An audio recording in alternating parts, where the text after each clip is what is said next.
Rok 2012. Slovenský hokej bol na dne. Nikto nám neveril.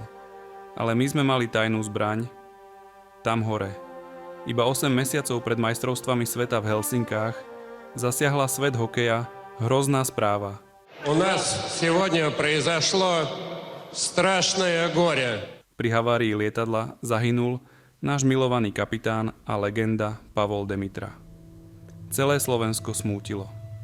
Na majstrovstvách sveta 2012 odchádzal tým outsiderov. Nový tréner Vujtek, kopa mladíkov. Experti nám predpovedali boj o záchranu v elitnej kategórii. Ale v šatni sa dialo niečo magické. Tým viedol obor Zdeno Chára. Nebolo to o taktike, bolo to o srdci. Každý zápas, každé striedanie. Hrali sme pre Pála. Číslo 38 bolo s nami na ľade. Šokovali sme hokejový svet. Najprv sme v infarktovom závere vyradili hviezdnu Kanadu. Nedokázal prihrať presne dopredu, môže ísť Tatar spoločne s Bartovičom aj Mikušom. Dokonca aj starosta sa zapája do útočnej akcie. Bartovičová šanca. Gól! Gól! Vyrovnané 3-3. Chlapci, paráda! Aj naozaj vo skvelej fazóne. Nadväzoval na skvelé výkony z Popradu.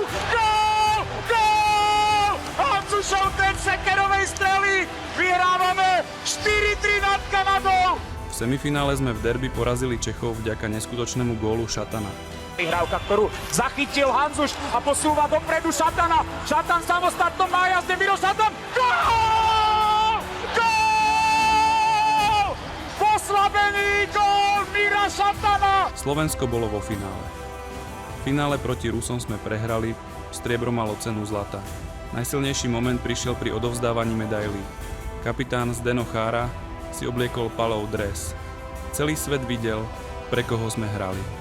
Tento tím dokázal nemožné. Ukázal nám, čo znamená skutočné srdce a tímovosť. Na tento zázrak z Helsing nikdy nezabudneme.